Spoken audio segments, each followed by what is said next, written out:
Hello, hello. Hi there. We're back again. Yeah. I'm Selene Castrovilla, I'm Pascale. and we are here with episode number 9 of Life in Jest. It's so exciting, isn't it? Yeah. As they say in Howard Stern, 9. Inside joke, sorry guys. This is a special Halloween episode. Ooh, is it going to be spooky? Yeah, a bit. Some Cool. of it. I've got a lot of really fun things to talk about. As you can tell, Selene does all the research do. and I just show up. The main thing I write is American history. So research is just something that comes to me. So we're all exposed to a lot of facts about a lot of things, and I just retain them.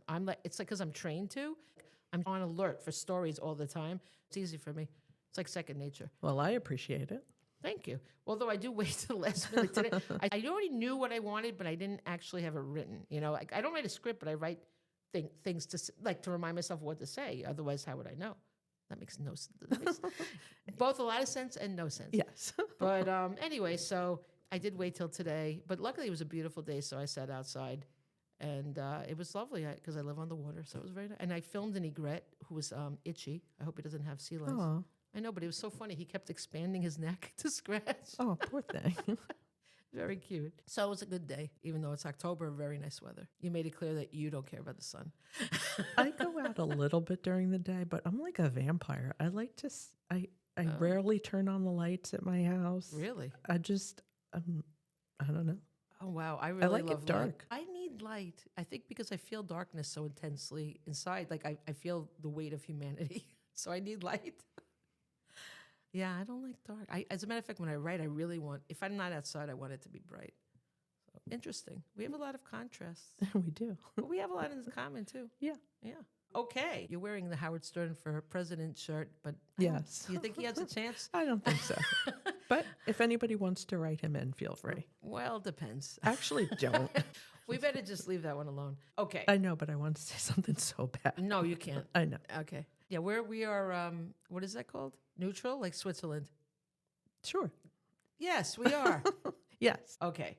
So we're going to start out with, we're going to have my sections, but like in a little bit of a different way since it's the Halloween spirit. It's so exciting. It's our first like holiday thing. Oh, yeah, that's true. Isn't that fun? Yeah. And even if you listen to this after Halloween, you know, like if you find us later, it still will be really fun because this is all stuff that you could really talk about anytime and still enjoy it. Yeah. So there you go. We're evergreen, but also seasonal. We're both. Yeah. Should I sing that song? I don't even know the song Evergreen. I certainly can't sing it. I have no idea what song that is. Isn't that by Diana Ross? I don't know. I don't know. Okay. So since we can't give you tasty treats, here is our auditory bowl of Halloween tidbits for your consumption. Nice. So that's a fancy way of saying I have some fun facts for you. The average American eats about 3.4 pounds of Halloween candy, the weight of a small chihuahua in a Halloween costume. Wow, really? That's just ridiculous. That's true? Probably because you know how people buy the candy and then they eat it themselves? Yeah, They have to buy more because they've 3 eaten it. pounds? Not in one night. You know how you buy it at the beginning of the season, and then I personally don't even buy it because kids don't even come. I live on a dead end, and I don't want to eat candy. But I will say, the average. I've heard a lot of people talking about how they eat their candy. So this is like all the candy, like through the whole season, not Yeah, in that's one a lot of sitting. candy. Right. So I say get the Alka-Seltzer. Yeah. Yeah, plop plop fizz fizz. Oh, what a relief it is. I guess because I don't actually drink Alka-Seltzer. Me neither, but Looks yucky. my mother used to give it to me when I was sick as a kid. It's so gross. Oh, is that one of those, like, a lot of moms give, like, the all-purpose remedies for things? Yeah. Did she do that no matter what it was? That and Vicks Vapor Rub. Oh, It God. doesn't matter what was wrong with you. You got the Vapor Rub. Even if you weren't clogged or anything, No. congested. That's so interesting. People, yeah, a lot of parents had those cure-all things. Oh, yeah. Yeah. I didn't have that. I had just basically, this sounds mean, I kind of had to cure myself. Oh. I had walking pneumonia once, and my mother didn't think anything was wrong with me. I threw up after she gave me some food, and she accused me of doing it on purpose. Yeah, I also think that was in the 70s, right? I'm Yeah. guessing. Yeah. Yeah, parents weren't so quick to bring you to the doctor then.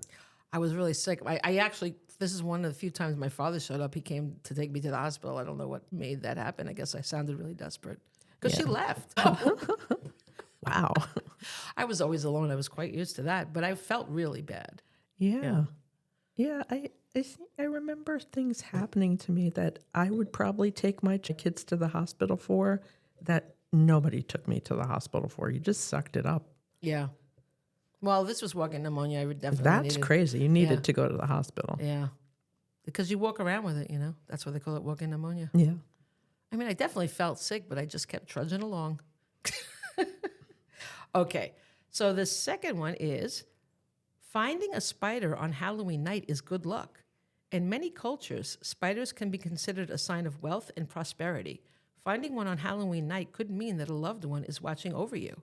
Oh, I've never heard of that. So I will say that for some reason, people are using spiders as lawn things this year. Like, every year I've seen a lot of them. Yeah. Last year it was like those giant, skeletons. They all had those, and they still have them. I mean, what are they can do with them, right? But now there's spiders incorporated. One put a spider like where the skeleton's private area would be. If it had it, yeah. I don't know what that was. That's about. really funny. But there's like spiders everywhere. There's either blow up ones or like things that actually look like big spiders. Like, Yeah. And I'm like, why? Because I really don't like spiders. Oh, They creep me out. I like spiders. But I will say I see spiders everywhere. So maybe that's that's a stretch saying it's from Casey, but I do have real signs from him. But it makes me think of him now because of this, the good luck. Okay, in Alabama, it's illegal to dress as religious figures for Halloween. You've got to be kidding. Actually, why am I surprised? We love you if you live in Alabama. It's just that, some of the laws, definitely listen to us in Alabama. We love you. I had a friend from Alabama, and her name was Doris Jean. And she said, I want to show you the real Alabama. I'm like, I'm a little scared. I know. I knew someone from Mobile, Alabama. Her That name might was have been Bertha. that might have been where she really? lived, yeah. I was like, I don't know why, I never thought I'd meet someone from Mobile. Yeah, well, I've met a lot of people in the writing community and all these things. I've met a lot of people. But yeah, she's lovely. So Alabama has many strange laws, like outlawing fake mustaches in church or the practice of putting ice cream cones in your back pocket. Well, Those are weird. If you put an ice cream cone in your back pocket, that seems to be your problem, isn't it? Yeah, but and they had to make that law because some weirdo did it. Yeah, but why would it bother anybody else? I guess it wouldn't bother me, but I would think they were a big old weirdo. No, but they're going to get arrested in Alabama. Oh, Or yeah. not arrested, but fined, I'm sure. They're not going to get arrested. Wouldn't that be funny? It's silly. So it's also illegal to dress up as a nun, priest, or any other member of the clergy. If you decide to hit the town in one of those costumes, you could be fined up to $500. Really? What happened to separation of church and state? Does that really make sense? But you know what I'm No, saying. that doesn't make Okay. any sense. Well, it's a law. I think more like freedom of expression or something would be more I know, that but law. technically it's a law No, against a religious thing. Oh, God. No. I'm digging the hole deeper. No, they're mocking the religion. Don't you see that? Yeah. So it's the opposite. Oh, yeah. Okay. All right. I never said I was smart, guys. Like Pledge of Allegiance having under God is the violation of Yes. separation of church and state. What you're saying is no, it's opposite. So nobody's doing that because they're pious. Okay. Okay. Right? I don't think so. It'd be interesting. You never know. Is there a baby in that picture? Yes. So cute. I forgot to say congratulations. This is Pascale had her second granddaughter born just 2 days ago. Yes. Thank you. And she also had one a couple weeks ago. So she's a 2-time grandma. Yeah. My first grandchildren. And amazing. So happy. Yeah. It's pretty good. It's beautiful. Are we saying their names in public aloud? I'd rather not. Okay, no names, but beautiful children. Yes. Can't wait to get to know them more. Me neither. Yeah. You notice I just throw my kids' names out there. Yeah. I understand that, though. That's why I asked you before I said it. Let's see. Oh, here is a really funny one. Okay. Do you know? I'll ask you if you know this. Chances are I don't. It'd be funny if you did. What was Michael Myers' mask originally in Halloween? Oh, it's a president, right? No. Oh, no. William Shatner. Yes, you Yes. did know. Yeah. Captain Kirk. They said they took it because it was relatively featureless, which sort of reminds me of him in a way. Like he's kind of, I mean, he's funny, but kind of not. You know what I mean? Like he's weird. No, the most interesting about him is the toupee. Yeah, Howard makes him interesting at times, but the best thing is his feud with George. Do you say is it Takei? I don't even remember. It's Takei. Takei. Yeah, their feud is really funny. It is really funny. And if you've never heard William Shatner sing, I suggest you go do that. God, that's something else. It's amazing. It really is. Okay, they altered the hair in the eyes, and they spray painted it white. That's pretty inventive of them. Yeah. On the other hand, you would think they would produce their own mask, but no, they didn't. So it goes to show you, right? Yeah. Okay, do you know what the knife sound effects from Halloween were made with? No. Stabbing watermelons. Oh, really? Another pretty low-tech thing. That's pretty clever. Yeah. Do you know what the first jack-o'-lanterns were? No. Well, they weren't pumpkins. They were turnips. Really? Yeah. Irish and Scottish folk used turnips to ward off the evil spirits roaming the earth during the thinning of the veil. When they immigrated to America, they discovered pumpkins work much better. What is the thinning of the veil? Well, that's when, at Halloween, that's the closest you can be to the dead. The veil is like the line between us and them. Okay. I like the thinning of the veil. Yeah. Yeah. And then they have the Day of the Dead. They really invite them in. I didn't put this as a thing, but they put out marigolds, make a path of them, and apparently the marigolds somehow entice the spirits to come and enter the houses. Yeah. And don't people also go to the cemetery and like eat and hang out? They want to celebrate their dead, yeah. But it's funny because when they invite them in, they also hide all their knives because they don't want the spirits to hurt themselves, which is interesting. To hurt themselves? That's what it said. Okay. I don't know. What can I say? This is kind of funny, okay? After the release of Scream, the sale of caller IDs tripled. Because that person kept calling, and talking. So, I mean, the person could have just put star whatever. What is it? Star 16. What is it? So you can make your. I don't remember. Yeah, but I think that's very funny. Okay, now I have a not just stupid but stupid one for Halloween. So this is just another one on the list, but it fits that category. Guess what song was banned in the UK for 11 years? For 11 years? It has to do with Halloween. No idea. The Monster Mash? Yes. What? Really? They felt that it was far too morbid to play over the radio waves. The Monster Mash? It's not even morbid. They're monsters. They're not, and nobody says they're even dead or anything. It's just a goofy song. Well, it was banned for 11 years. It was on the top of the charts for 14 weeks, and then they banned it. And then they reversed the ban in 1973, and it topped the charts once again. Meanwhile, it's just a stupid song is what it is. It's a silly song. This is what they're wasting their time banning? I There's so guess many so. really foul songs, like gross songs. Like, Yeah. No, that's what they banned. Okay, now I have a section called Looking for Love in All the Wrong Places. Are you singing that song in your head too? Yeah. Yeah. This is from the New York Times, of course. I tell you, I love that. October 27th, 2016. So you can look it up if you want to look for that's not the name of the article. I don't actually know the name of the article. I wrote Looking for Love in All the... It's called Boo. If you just, Google Halloween, I don't think any of you are going to read that anyway, so I'm not going to worry about it. You can find it if you really want to. You can reach out to me, I'll tell you. Okay, so Halloween wasn't always about scariness. It wasn't about, monsters and whatever. And I got monsters in my head from the Monster Mash, all that stuff. It was not about fright, but about flirtation. What? You didn't know this? No. A century ago, the rituals surrounding the celebration emphasized love. Newspapers recommended parlor games that promised to veil romantic fortune. And even the cast of characters was more oriented towards matters of the heart. And this is a quote from a woman who wrote a book. This woman is used to be the manager of museum advisory committees for the Smithsonian National Museum of Natural History.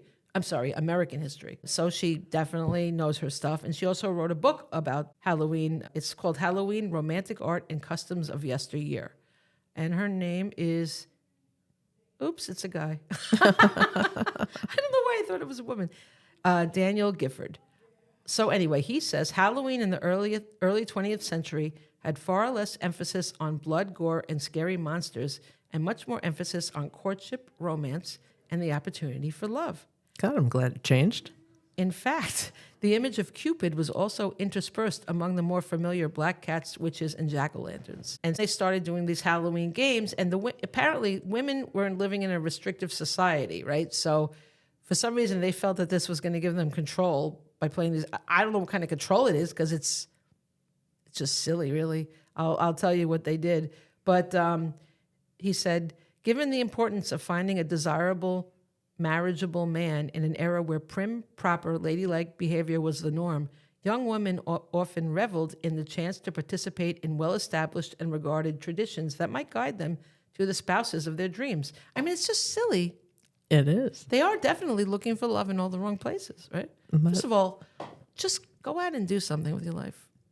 I know, but it was a different time. It sure was. And I'm definitely glad times have changed. Okay. Oh, me too. So here's some examples. Scottish women believed they could see their future husbands on Halloween night by looking at wet sheets. In the Middle Ages, Scottish women would soak a sheet and hang it by the fire in order to catch a glimpse of what their future husbands would look like. Well, that's just crazy. What about this one? Scrying in a mirror. I guess this is the term for what this was. They call it scrying in a mirror to see the face of your future spouse on Halloween night was common in the 1800s. In the Victorian era, women on Halloween would sit in a darkened room staring at a mirror, hoping it might reveal the face of their future lovers. That's called scrying, I guess. Scrying is still, I guess they're not crying, they're scrying. It actually is crying with an S on it. Scrying is still common today among witchcraft practitioners who stare into obsidian mirrors for insight into the future. All right. Okay, this is funny. Women used to believe bobbing for apples could help them dream of their future spouse. I mean, I guess if he passed out. After bobbing for apples, women would sleep with the apple they bit under their pillows and wait for the future spouse to come into their dreams. Really? Oh, there's more Who about that. makes this shit up? Oh, wait till you hear this, okay? It turns out, according to this New York Times article, apples played a starring role in many of the Halloween's romantic traditions. One game was called Snap Apple. Oh, I wonder if they got Snapple from that. Challenged participants to use only their teeth to bite an apple suspended from the ceiling by a string or ribbon. So they both bit into it. And it said the first to six, like a man and a woman would both bite in on either side. I saw a picture because this doesn't really explain it, but I saw a picture of a man and woman biting on either side. So the first to succeed would be the first to marry. In a more dangerous version of the game, the apple is speared by a stick with a lit candle on the opposite end. What's going on with these? Well, they made it interesting. I'm surprised they didn't burn their houses down. Things could go up fast those days. Yeah. You know, they didn't have fire extinguishers. No, they didn't. In its heyday, I just sniffed so loud. I wonder if You can edit that out too. And while you're at it, can you edit out my fuck up? What fuck up? No, we're leaving. Oh, that. fuck. I'm going to look like a big dummy. If I edit out all our fuck ups, there's not going to be much left. Well, that's not fun. Oh, come on. I have to see how it all plays out, literally. All right. In its heyday, the game was so popular that Halloween was sometimes called the Snap Apple Night, according to various reports. So I say, how about them apples? By the way, I hate apples. I like apples. Ugh. But I'm very picky about my apples. They have to be very crisp. Like Honey Crisp apples are delicious. There's certain ones that are so good and there's certain ones that are absolutely yucky. Oh, I don't like any of them. You don't really like fruit. No. So nasty. Well, of course you don't like apples then. I'd rather eat broccoli all day. Oh, well, I mean, I like both, but if I had to eat, it's hard to say. I don't think either one would be very good if you eat a lot of it. You could get nauseous. I guess. Yeah. But no, I don't like fruit. Well, it's okay because you probably wouldn't have been all about looking for your mate either back then. No, no, thank you. Okay, now nuts featured prominently also. And sometimes they called the day Nut Crack Night. Good Lord. According to popular tradition, placing 2 chestnuts on a stove or fire, each representing a partner in a romantic pairing, would yield insight into the stability of a match. People get up to such stupid nonsense. The women thought they had control with this? This is insane. How about getting to know somebody? So a pair that cozied up to each other and burned brightly foretold a happy relationship. This according to Utah's Ogden Standard, which is a newspaper in 1915. But if one nut cracked or popped, that partner's love could prove fickle. By adding a third nut, one could compare multiple partners. The nut which burns longer and more quietly betokens the more constant lover, the Ogden Standard reported. Well, that's nuts. It really is. So then, wait a second. I'm going to go back to look at the person's name, the one that wrote the book, okay? Wasn't it Daniel something? Yeah, but what was the first name? Daniel. Oh, it's a different... Okay, there must be two books, and I didn't get the second one. That's why I thought it was a woman. There's another book, which I have no idea what the book is, but I'll put it in the notes. I'll look for it. I hope so. I hope I remember to do that. Somebody named Ms. Arkins wrote another book. I thought it was one book. That's why I thought it was a woman. I apologize, people. So she wrote about the snap apple, too, actually. And in her book about the nuts, she said it was a kind of ritual involving boats made of walnut shells filled with wax. This sounds very complicated. Colored candles affixed to each represented potential partners. Now we got like a whole, it's like a little dance hall of walnuts. They were then set in motion in a tub of water with the candles lit. The boats that sailed together symbolized a match was meant to be. The person whose boat first reached the opposite side would be the first to wed. An extinguished candle indicated a lonely future. Oh, Jesus. By the way, so what if you don't like the person? Well, then you shouldn't be putting them in your boat, I guess. I don't know. Maybe you only pick ones that you sort of like. I mean, you could get the loser. I'm not quite sure what's going on here. Like, I'm not sure if everybody just randomly put everybody in and they go see. Or if it's like a couple and they see if it works out. Well, they put more than one walnut in there. But maybe I don't know. Sounds like such a fucking waste of time. I don't know. I did see a picture of the snap apple thing, and that was a whole room full of people, each two people biting into an apple at once. Once again, people get up to such nonsense. Well, I mean, people still do, but now they do it like electronically. Yeah, that's true. I mean, I don't do it at all. So I just don't, as I told you, I don't like these kind of things. But I think they're funny to talk about. Okay. Another superstition featured a walnut tree. The rules, according to a 1914 article in the Evening Public Ledger in Philadelphia, were straightforward. On a moonlit Halloween night, circle the tree 3 times while chanting, "Let him that is to be my true love bring me some walnuts." Once complete, the participant would see his or her future spouse picking walnuts in the tree. So a vision of love via walnuts. Oh, I'm definitely doing that. You're going to do that? Absolutely. Well, as Barbara Streisand said in Nuts, I won't be nuts for you. Okay. And while apples and nuts featured prominently, it could be because of Halloween has roots in a harvest celebration. That could make sense. But they had other romantic traditions as well. Okay. And this goes back to the mirror thing. One game described by the Evening Public Ledger in 1914 called for a participant to walk backward in bright moonlight while staring into a hand mirror. It sounds like they're going to fall for sure, doesn't it? Yes. They have to walk backward in the moonlight, staring into a hand mirror and reciting an incantation. If done properly, the face of his or her future spouse would materialize in the mirror. Oh, so men and women did this. It's not just women. Oh my God. And then Ms. Arkins, in her book, described a similar version of the game involving a mouthful of salt and a backward walk down cellar stairs. Okay, I'm sorry, but I think that's trying to get rid of people. Yeah, So- that's looking for trouble. And a mouthful of salt does not sound like fun either. And then another game described in the ledger involved burying 3 items, a dime, a ring, and a thimble, in mashed potatoes. Because why wouldn't you? Oh, and mashed potatoes. Yeah. Mashed potato, mashed Well, potato. now you've said something. Did you get the Wiggles song? Mashed potato. Your kids were older than No, mine. my kids are too Yeah. old for the Wiggles. Fortunately, I got a lot of that. The food was then served to guests at a party. The guest who received the ring would marry soon. The one with the thimble would spend most of his or her life alone, Oh, my goodness. while the guest who got the dime could expect fame or fortune. Wow, that's like, wow. Imagine you go to dinner and unsuspecting, and then all of a sudden, next thing, you're going to be a spinster. A lonely loser. Lonely. Could wind up the absolute winner, though, if you think about it. Yes, actually.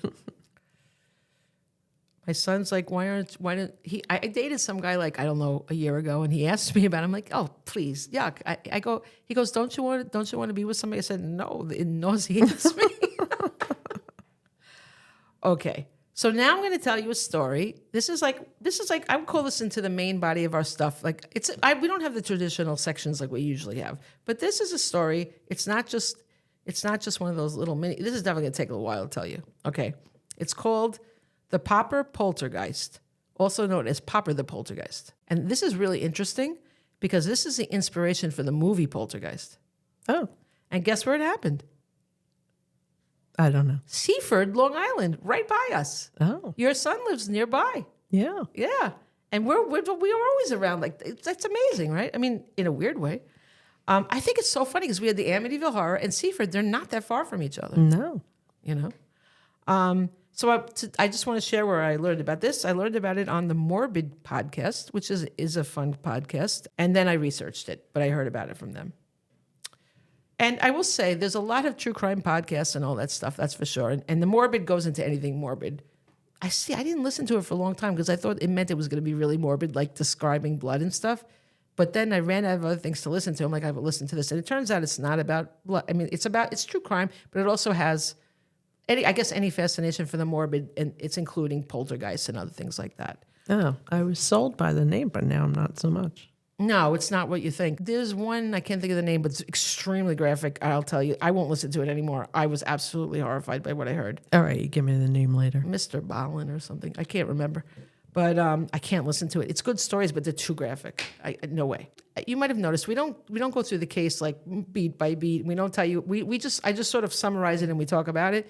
So if you really want to hear the whole story the way I heard it originally, you can listen to the Morbid podcast or you can research it too, but that would be your easiest way. So the Popper case was the first time that poltergeists were really seen. They actually brought cameras in there and they showed things happening in the house. So this is the first time the public was actually exposed to poltergeists, like they actually saw it happening.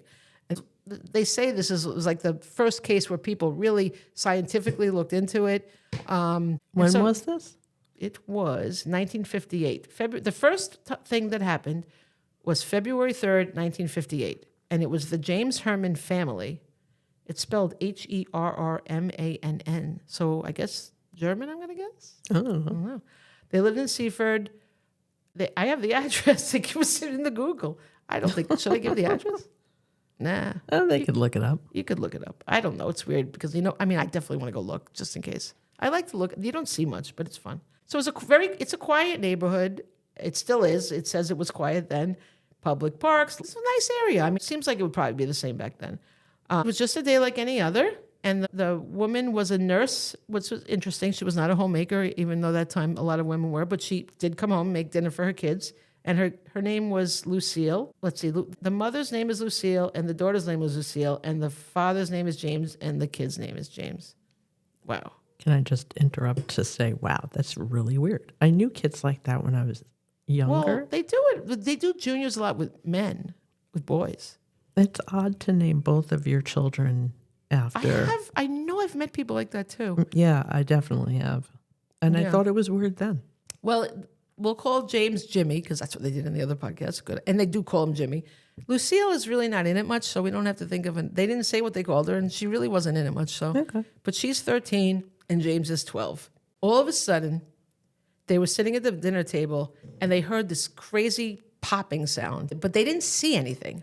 But when they looked in other rooms, bottles upstairs had popped and their contents had spilled out. And they had moved. So, this article says that the bottles danced around, but nobody actually saw them. But they definitely moved. They were not where they were left. But the reason why I knew I wanted to tell this right away, because a bottle of holy water had opened in the master bedroom and was lying on its side with the contents spilled. Now, who the hell has... Why do they... Yeah, that's what I was thinking. Why would they have holy water in their bedroom? The poltergeist is like, fuck you and your holy water. That shit is useless. Wow. Now I don't have to worry about burning it. I could actually try put some holy water on my head. I was always afraid. Yes, I mean, it worked in The Exorcist. Well, it didn't work here, okay? I think that's hysterical. Each of the bottles had been sealed with a twist-off metal or plastic cap, and there were no corks or crimped caps that might have somehow come loose. She called her husband, and who was working in New York City. He worked for Air France. I just tell you, it says it. And she told him, and he tried, on his way home, he tried to think of logical things, And he thought maybe it was some kind of chemical reaction in the products that had caused the bottle lids to blow. And the fact that they did at the same time was merely a coincidence. That's so unlikely. It was several bottles in different rooms. Why did they have these bottles? Well, like shampoo. It was bottles, okay. They were all filled. They were So they were normal bottles besides for the holy water. Okay. I love it. Yes, they were all things that helped things. So it was a mess, I guess, right? And then he said, perhaps it had been caused by some sort of excessive humidity in the house. Well, humidity definitely. In Florida, they have everything should be popping constantly, according to that, And it said he quickly investigated the bottles when he came home. He didn't say, give me a whiskey sour first. And then he confessed to being baffled when he saw they were simply screw-on lids. How could they have popped off? Did he really confess to being baffled? That's what it says. I confess, I'm baffled. Probably he did. I don't know. When I think of the 50s, though, I always think of Happy Days, to tell you the truth. Oh, I always think Leave It to Beaver. I never saw that. I like it. I'm sure I wouldn't. I would watch it if someone showed it to me, but I don't know. You don't know Wally and the Beav? I don't. But I loved, Fonzie. That's my guy. All of them. I did like that too. What would Fonzie think of that? Okay. So the excitement of the day, the excitement of the event passed, and they said, we'll just laugh it off as one of those funny things. I don't know about that. So here's the thing. They must have replaced the holy water, or I'm not sure, but the holy water gets knocked over several times, and there's more, but it's spilled out completely. So they must have gone to replace it. But don't you think okay, well, I think that, and it says in here as that time went on, the holy water was definitely a target of the poltergeist on purpose. It's saying this is silly. Well, the poltergeist wasn't having it. No, he wasn't. I think that's just so funny. It's here's what your holy water does for you.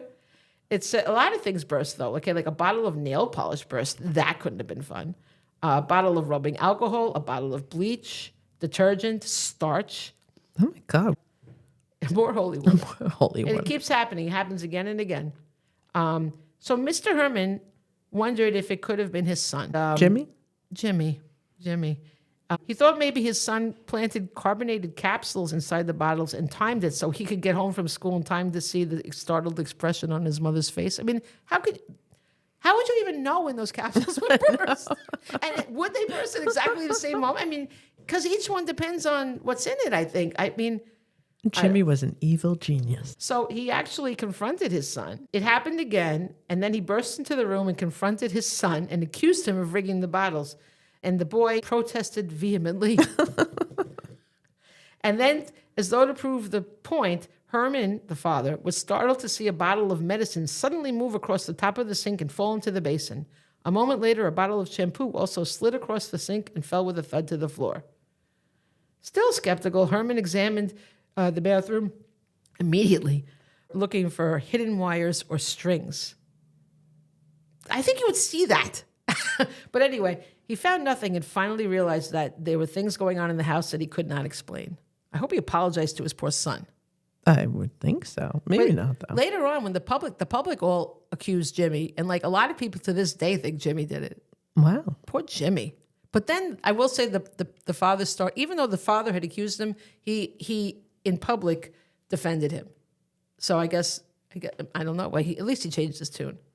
It's nice when the father defends the kid in public. It is nice. The kid turned out to be he runs some big company, so he's very successful despite the popping. This is nowhere near as exciting as Poltergeist, by the way. Definitely a lot was added into that. So then they called the cops, and the cops were like, "Come on, what you talking about, Willis?" Who are they going to arrest?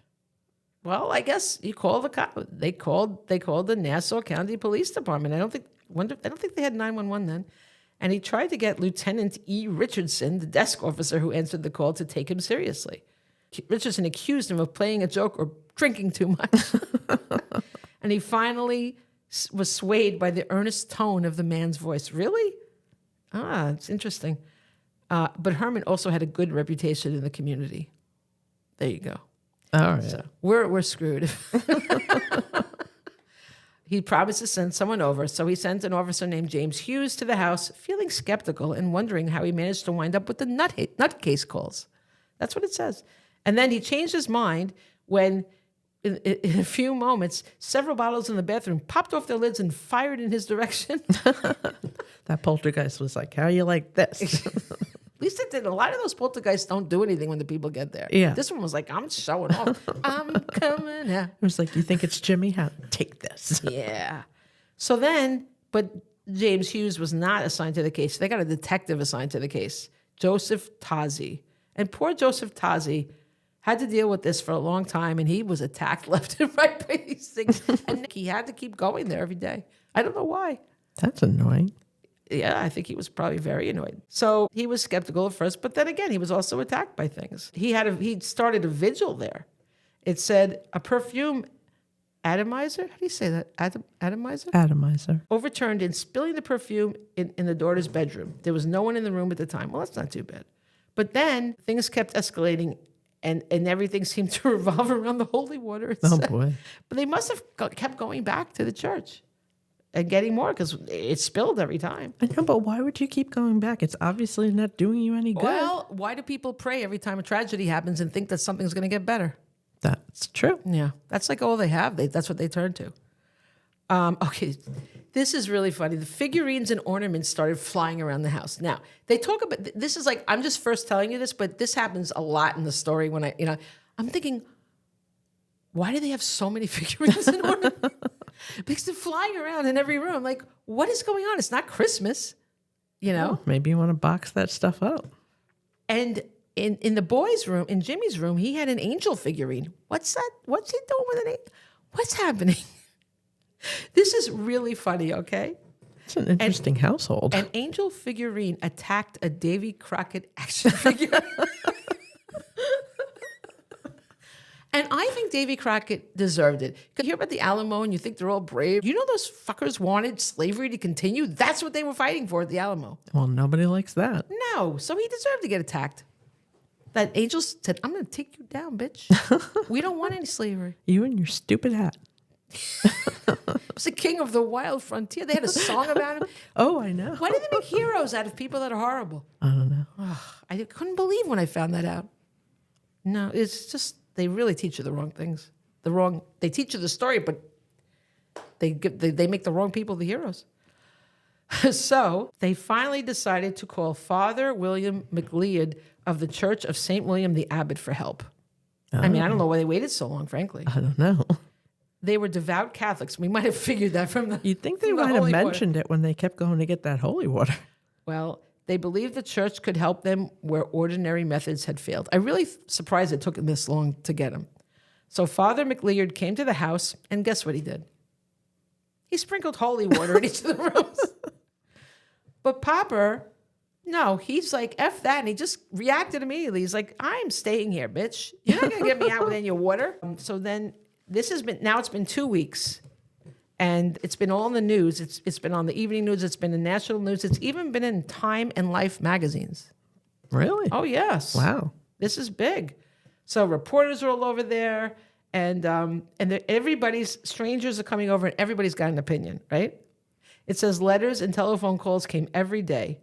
Many of them proposed logical solutions, while others assured the Hermans that Martians had landed nearby, or that the problem in the house was the spirit of a long-dead Indian chief. Now, that's what happened in Poltergeist, right?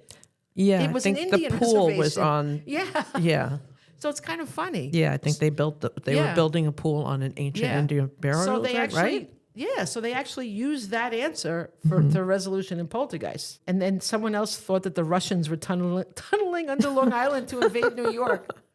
Oh, my. That's where you tunnel under. Well, it kind of makes sense. Because guess. that's where. Wouldn't you see them though, with ships? How did they get there? They just like all swam underwater. Like Yes. you had to see some sort of activity, like on Long Island Sound. Or where would they come? They would probably come on my side. Yeah, right. Oh dear. Good luck with that. Let's not give Putin any more ideas. Always the Russians. The Hermans managed to stay patient with everyone. They never turned anyone away and listened attentively to all the calls and suggestions that came in, even those who shouted "repent" into the telephone at midnight. Like, bitches, we have holy water. We called the priest. What do you want us to do? The power of Christ compels you. Exactly. So then letters arrived condemning the Hermans for their sins and suggesting they had invited these tricks of Satan. So everybody turns on you. And this is really funny. They had ministers of all kinds of faiths performed rituals in front of the house, right? And one man in a blue suit, what's a serge suit? S-E-R-G-E, do you know? It says he was in a blue serge suit. I don't know what serge is. It's not a brand. I don't know. But he claimed to be a holy man from Center Mauritius. Now, that's so specific. Why would you say, like, I'm a holy man from Center Mauritius? I've been to Center Mauritius. It doesn't seem any more holy than anywhere. Like, what? It was just so Not bizarre. Riverhead. No, Center Mauritius. Not Quag. Isn't there another Mauritius? I think there's East. There's might East, be. West, but he's in Center, okay? And the article says a nearby town. It was not nearby. That's in Suffolk. No, way that's out. definitely Yeah. not near Yeah. Seaford. Obviously, they didn't know. And he knelt in the yard and prayed for 10 minutes. Then he stood and announced, "Everything is all right. You have been forgiven." And he left, but Popper stayed. I just love this. I have this vision of this guy. For some reason, I think of him like I know it's not true, but like a velvet suit or something. Oh, I think of John Popper, that guy from. Remember the guy? The Blues Traveler? Yeah, with the harmonica. But that's not the holy man. That's Popper. So you think? Yeah, you no, think his the name was Poltergeist- Popper. Right, but so the Holy Ghost looks like like John. That's what I picture in my head because that's the only Popper I know. Well, I think of Mr. Popper's Penguins. Oh, right. I forgot about that. Of course. Also, I've never seen that movie or read that book. I read the book. It was cute. It's impossible, but cute. That's when books were kind of innocent. No, not anymore. But then they had some legitimate people. A guy named Robert Zeider was a physicist in Brookhaven National Lab, which is on Long Island. This is my friend's husband worked there. It's a very serious, very brilliant place. He brought a set of dowsing rods with him, which I use them to communicate with Casey, which I'll tell you another time. But their purpose really was originally to find water. So he went over the property with them, and when he finished, he stated that he believed there were underground streams below the house. He thought that the water might be creating a freak magnetic field. But unfortunately, when they looked at the geological survey, it said that was inaccurate. Now, why wouldn't the scientists look at the geological survey?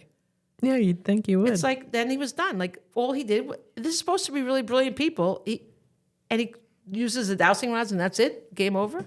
Oh, maybe he just was like, I got better things to do. Maybe. They have a nice pool at the lab, maybe. So poor Tazi, his case files growing thicker and thicker with added notes, observations, and research and facts that he collected. It says he went down the basement stairs with Jimmy Herman when a bronze statue of a horse weighing nearly 100 pounds flew across the basement and hit the detective in the legs. Jimmy had been nowhere near the statue and no one else was down there. How it had happened. Now, a lot of people they were accusing Jimmy, but then some people thought he wasn't doing it on purpose.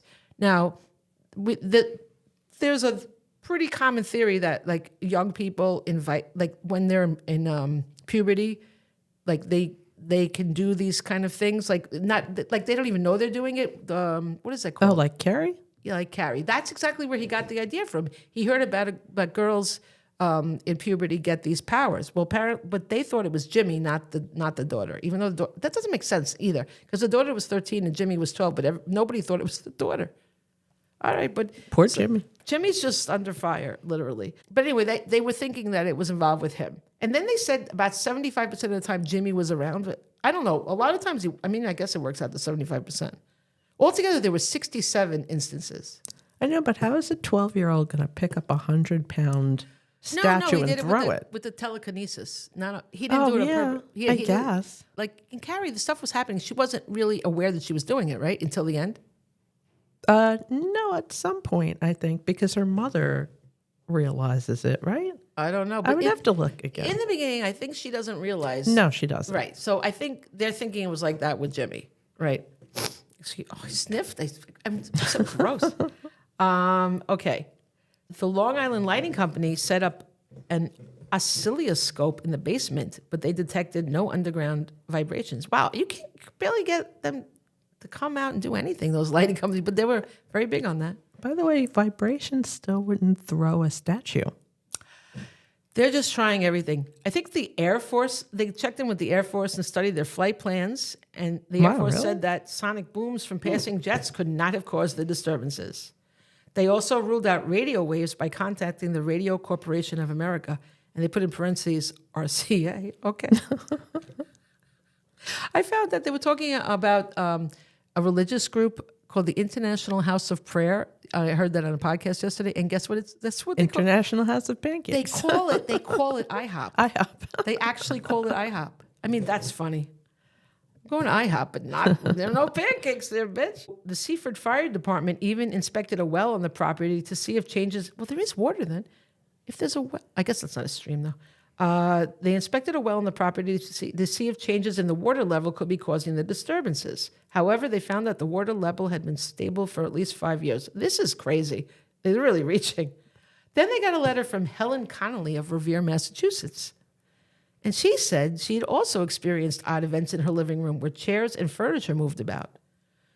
She didn't have a ghost in her house, but rather a heavy downdraft through her fireplace. When capped with a rotary metal turbine, the flying tables and chairs ceased to fly. So Mr. Herman put one in his own chimney, but no, Papa said, no, bitch, that's not it.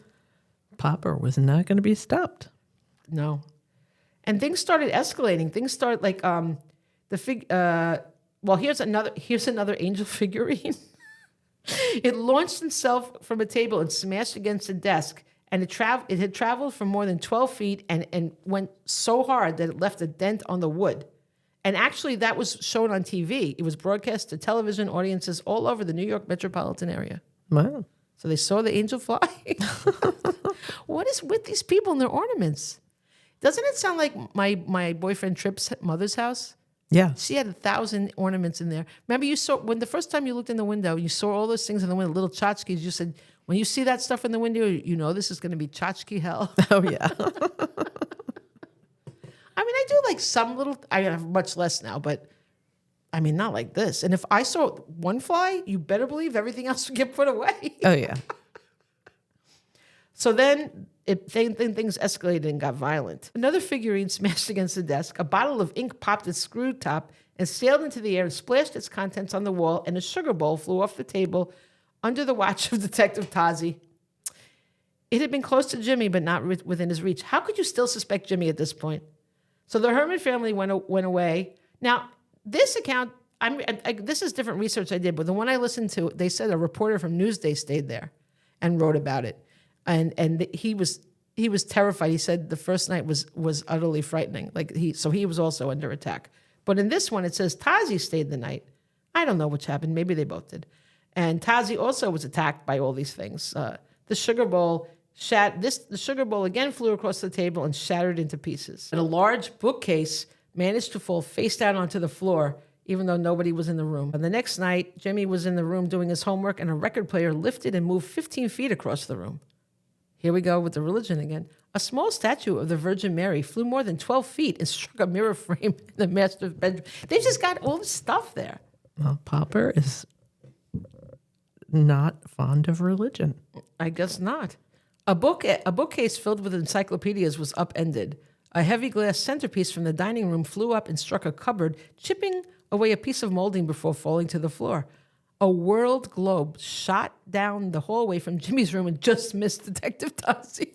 Okay, like when are these people going to move? They just won't go.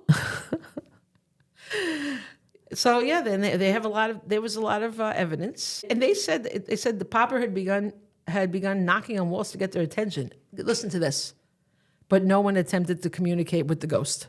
Like, would you at least, maybe he's trying to tell you something. I think he is. Well, no one ever tried to do that. It's kind of funny. So things really escalated a lot.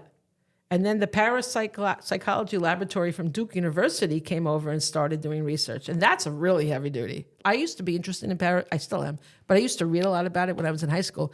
Parapsychology, that's the place for parapsychology, Duke. That's like the number one place.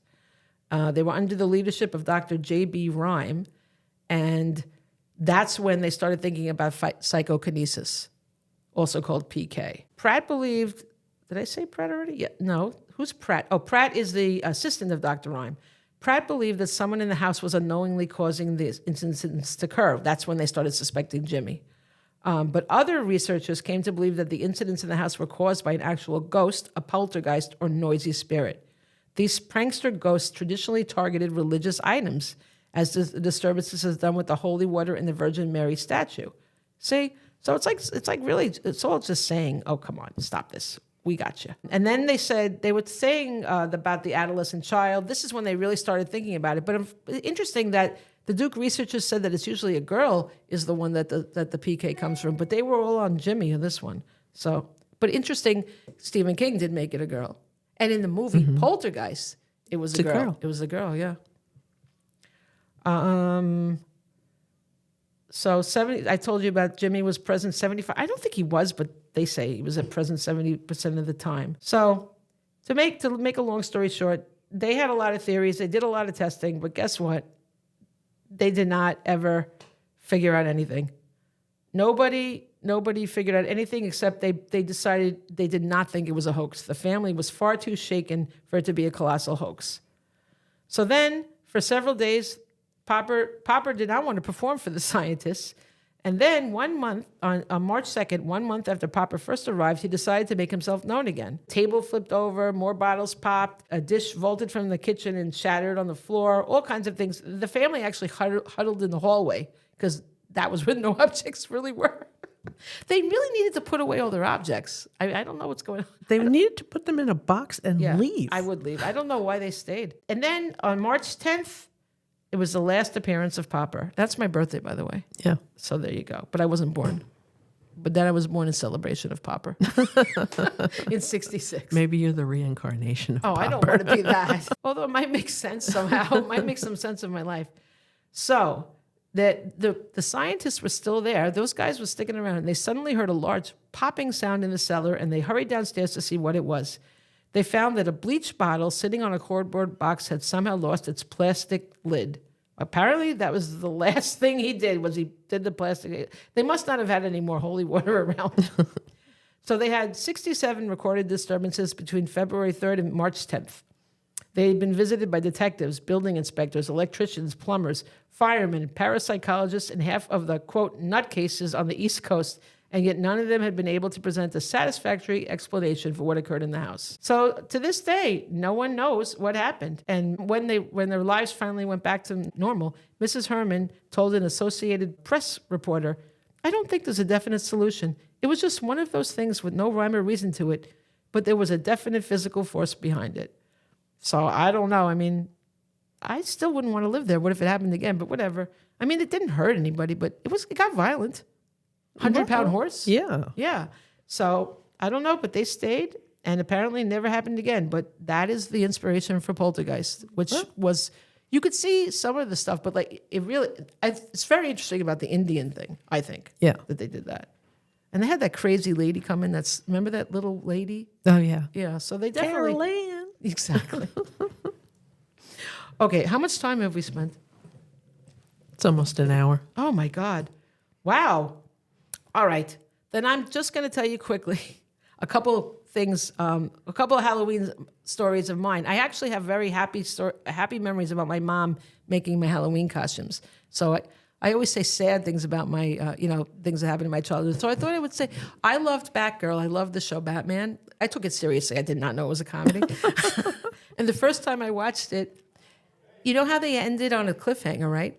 So it was weird because I'm a writer, and at the time, even then, I loved books. I knew I was a writer, and it was Bookworm, and he trapped Batman and Robin in a book, and I was like, "Oh my God, they're gonna die in the book!" And I went outside and I tried to tell my mother, like, "Mom, Batman and Robin are trapped in a book. Nope, she didn't care. She didn't listen. And the next day I discovered, like, I didn't know it always worked out. I was like in second grade. Yeah. You know, this was very traumatic.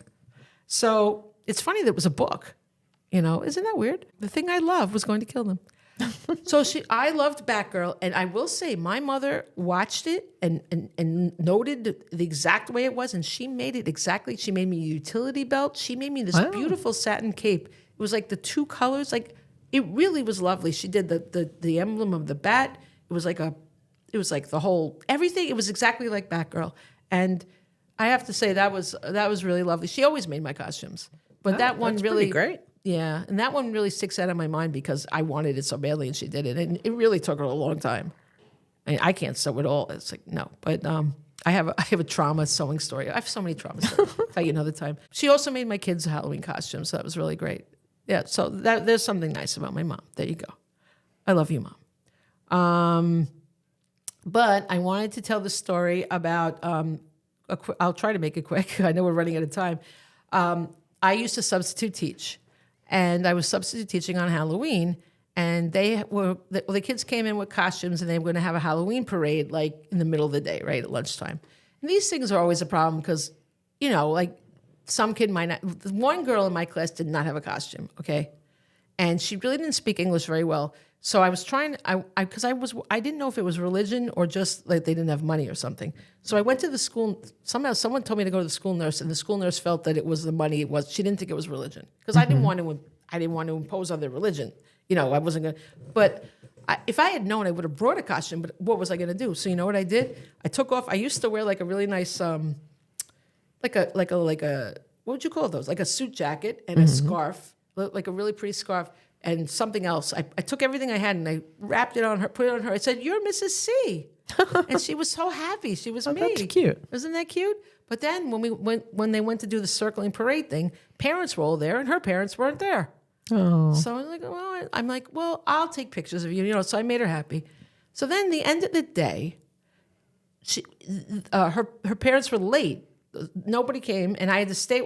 She was a worker, and I had to stay with her. You know, until the parents came. They're not workers. They get picked up, you know, and they're little. And do you know that the guy finally showed up and guess what he had in his hands? A costume? A baby. Because, baby? when you don't even pay attention to the kid you have another baby. That's what you should do, right? Oh, boy. I thought that was so sad. That is sad. But, I mean, like, that's why it's very heartbreaking teaching kids. Like, all of them, really, but at least the older ones have some sort of self-awareness. Like, they kind of know it's not them. But, like, the little ones, it's just everything is trauma to them, you know? Yeah. So it was, but I was glad it worked out. But, like, wow, I feel so bad. Like, don't send your kid to school then for that day if you don't have a I don't think they even paid, I don't think they paid attention. You know, that's what it was. Oh, you know? probably. Yeah, because he could have come at lunchtime with that baby. If he had, you know, he could have come. Even if you can't really, I mean, there are very cheap costumes. Yeah. I just think they weren't, like, it's sad. Like, they just neglected the whole thing. And I think teachers should teachers should all keep extra costumes just in case. Yeah. Because that's sad, you know. That You don't want is to be the sad. only one without a costume. So I think maybe the Halloween costume things are a bad idea anyway in school because you never know when something's going to happen. It's better off. Oh, do you remember when our kids were, maybe it was my older son, because our other kids are the same age. Yeah. And they used to do the parade at school. I don't remember at the elementary parade. school. Did they stop there, They right? might have stopped Yeah. it before you got there because somebody came in a gorilla costume and they didn't know who it was and it freaked everybody out. And Yeah. then they stopped having it. Wasn't it like a parent of one of them that wasn't supposed to, that Yeah. didn't have custody or something? It might have been something like that, but yeah. Yeah. Well, it's nothing. I think it's better to just leave it alone. Let people do it on the, like, if they want to do, like, on Saturdays have a festival, then it's optional. People can come or not, you know. But the other thing I'll say is Trip was obsessed with Halloween, and he always made like a Halloween, a big thing in his house out of, it was kind of weird, but it was like all kind of thrown together. But it worked. It was scary. It was good. He waited to do it till Halloween. I was surprised he didn't let it happen every night because he was so proud of it and everything. But I guess he couldn't get it together. But I didn't know, this was a crazy story because I told you Trip was a womanizer, right? So I was there. I don't think this was the time you were there because you were there once, but it was like maybe the year after you were there. And he was on a phone call. He's like, well, I don't think you should come. It's kind of, it's lame. You don't need to come this far. I didn't know. I was standing next to him. I found out later on, after I met the woman, that he was talking to another girlfriend and she was going to come. Oh. And he was just like cool as a cucumber. That's a terrible, stupid thing to say, but whatever. Talk about a cliche, but he was just saying this right in front of me. And then she wound up like, I would have been more, if I were her, I would have been more than ever. Like, why is he so discouraging, you know? But she turned around and it worked. She really didn't go. But that's the difference between me and her. I would have gone. But I mean, I'm the one who wound up finding out about her and calling her, you know, but yeah. Can you believe that? Yes. Wow. I can't believe so that. Good at that, right? He didn't even walk away from me. Yeah. So, but the one thing I will say that Casey did love that Halloween thing, and we spent one Halloween. You were there for part of that Halloween, right? When Casey was scaring the people. No. Oh, you weren't there for that one? one? The time I came, I took Casey. Oh, you went trick-or-treating somewhere else. Yeah. Well, like a year or two later, I don't know which. They're all kind of blend in my head, but he was like he found out the joy of scaring people. Like people would come through it, and I would we weren't dressed up as anything, but we were hidden, and so I would step out and go boo. They'd be like, ah! It was amusing. I will say, it's very funny to scare people, and then as long as it's harmless, you know. And Casey just took more and more. It got to where he was chasing the people out of the place. Oh no, kid. Oh, he did put on a costume. Tripp gave him a costume, but yeah, that was fun. So that was a good time too, even though a lot of other things were going on. Okay, so I'm ready for quotes now, but I have several. The first one is Halloween. This is from Whitney Cummings, the comedian. Halloween, the night that fathers get their hearts broken when they see their daughter's costume. And that made me think of Casey's friend. Major Flirt. Major Flirt. Casey had a little friend with him, like the first time we went to my Tripp's thing. And she was wearing this really sexy little costume. But she was a little kid. Little kid. And with a little, it was very provocative. And it said Major Flirt right on it. So I remember I met her father. He came to pick her up from Casey's birthday party half a year later. His birthday was in June. And he goes, I call her my little monkey or something. I said, we call her Major Flirt. Wasn't that the Wild by Nature lady too? Yes. The mother said well, yeah, let's not. Okay. She was very excited about Wild by Nature coming. But she said it in this really odd way. She did. It was Herman Munstery. Yeah. Okay. So then the next one is, there is something haunting in the light of the moon. That's by Joseph Conrad. And by the way, Grammarly tried to restructure Joseph Conrad's sentence. So there. And I like that because my name means moon. So, of course. And I'm something haunting. Maybe I am the reincarnation of Popper. Who knows? I'm going to call you Popper. No. Let's find a better name. Okay, here's another. This is really funny, I think. Did you see the movie The Lost Boys? Yeah. So Grandpa from The Lost Boys says, it's the last line of the movie, one thing about living in Santa Carla I never could stomach, all the damn vampires. Yeah, I remember that. I love that. That was such a good movie. It was a great movie. I love that. It's one of my great soundtrack too. Yeah, it's all around a great movie. Everybody should see that if you didn't see that. But yeah. I missed him. I was doing yoga in California in a park. And if you know me, I don't fucking do yoga. That is quite as shocking. But I was like, I'll try it. And I kind of nodded off because that's you were me. Sleeping in the middle of the yoga? Wait, was it a class? Yeah, it was outside. There were a whole bunch of people. And you fell asleep?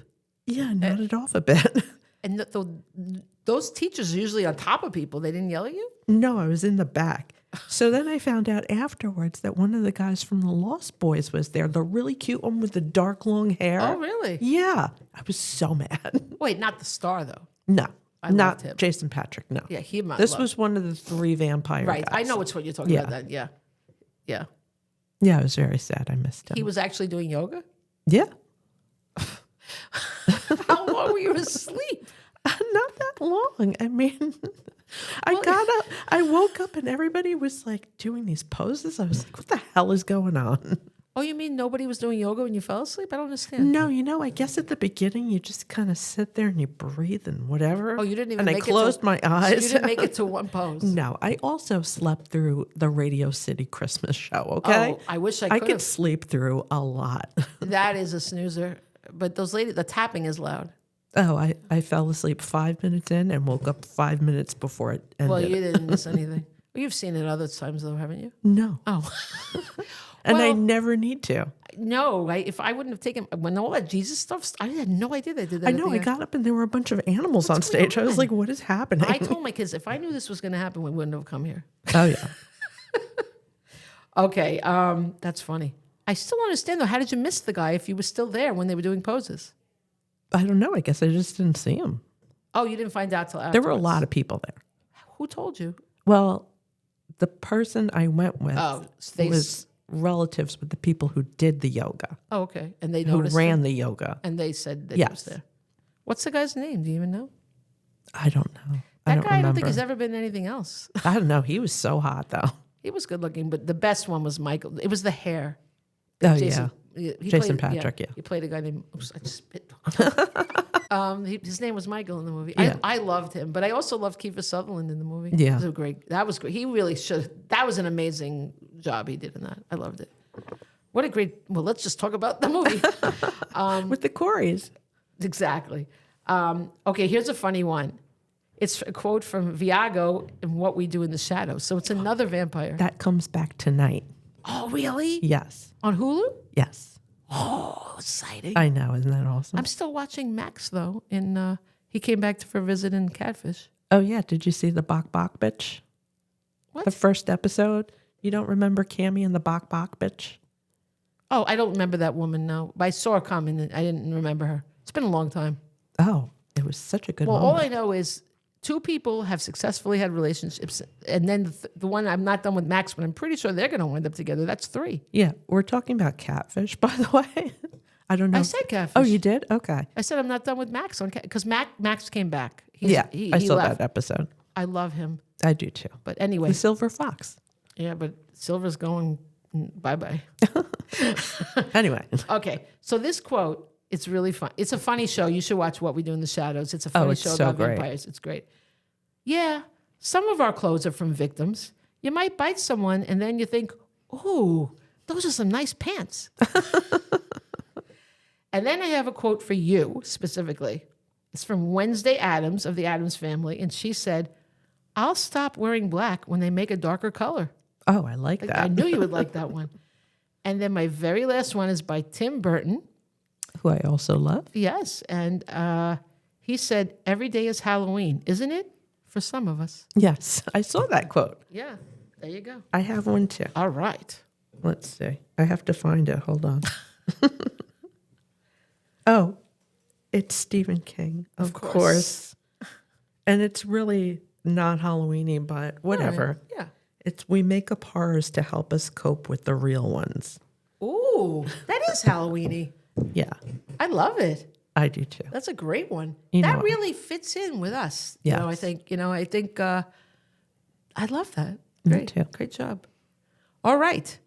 So this wraps up another episode. Thank you for listening. Hope you enjoyed our Halloween episode. And arrivederci. Good day.